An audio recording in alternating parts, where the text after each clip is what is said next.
For most people, marketing brings to mind a set of actions.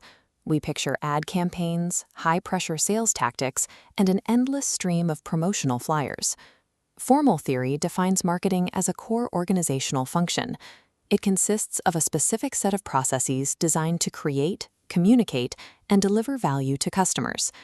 The objective goes beyond a simple transaction. The goal is managing those customer relationships in ways that yield a tangible, lasting benefit to both the organization and its wider stakeholders.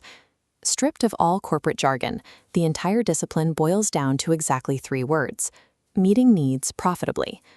Meeting a need profitably requires us to look far beyond the shelf of physical products at the grocery store. The entities that require this systematic management include goods and services, certainly, but also live events, geographic places, entire organizations, specialized information, and abstract ideas. To accurately grasp how this mechanism works, we have to discard the notion of marketing as a purely creative endeavor. Instead, we need to map it as the active management of complex structural flows within an exchange economy. Mastering modern business operations means making that mental pivot. You are no longer looking at the output of a single advertisement. You are looking at the systemic engineering of economic exchange. This diagram maps the macrostructure of an exchange economy. Notice the 5 distinct nodes: resource, manufacturer, consumer, intermediary, and a central government market. The flow of value starts when raw resources are moved from resource markets into manufacturer markets. From there, physical goods travel through intermediaries, like regional distributors, before reaching the consumer. In exchange, a counterflow is triggered. Money moves backward from the consumer through intermediaries to the manufacturers and returns to the resource markets to sustain the cycle. Anchoring all of this is the central government node, which extracts taxes from every single market participant and injects required services and goods back into the system. Looking at this model clarifies a vital reality. Marketing does not sit exclusively at the final handoff between the retailer and the consumer. It operates actively at every single intersection of this diagram. Manufacturers must carefully market their output to secure shelf space with intermediaries. The resource markets must position their raw materials to attract the manufacturers. The discipline is embedded throughout the entire loop. If a breakdown occurs at any individual node, the dual flow of physical goods and return capital halts. The entire economic engine simply stalls out completely. To understand what actually powers the injection of money into this system, we have to zoom in tightly on the consumer node and examine the underlying psychological inputs. At the deepest level, we find needs. These are not preferences. They are strict states of deprivation. When a person is caught in freezing temperatures, the requirement for warmth is absolute.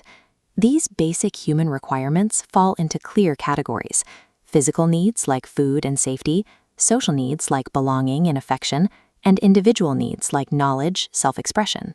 A firm cannot invent those raw states of deprivation. What they can influence are wants.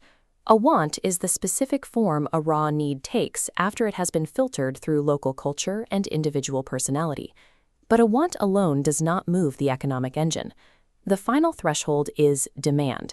A want only becomes a demand when it is backed by the actual purchasing power to pay for it. The primary economic function of an organization, therefore, is to accurately identify these baseline states of deprivation and influence how they translate into cultural wants and ultimately profitable demands. Once those demands are identified, the operational responsibility of the firm shifts. Across every single flow in our macro ecosystem, the job becomes demand management. There is a persistent assumption that managing demand simply means driving sales up as high as possible at all times. The reality is far more precise. As this graphic details, demand actually exists in one of 8 distinct states.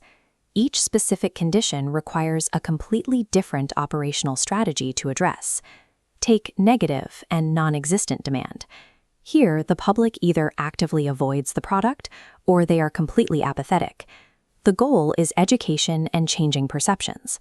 With latent and declining demand, the market is sleeping, waiting for a product, or slowly abandoning an aging category. The strategy must focus on innovation or revitalization. By contrast, irregular, full and overfull demand present challenges. The task shifts from generating interest to pacing consumption, maintaining market share, or intentionally throttling access when overwhelmed. And at the extreme edge, there is unwholesome demand. In these cases, the organization must actively demarket the product to discourage consumption, usually for severe social or legal reasons. Diagnosing the exact state of demand is the mandatory first step of the process.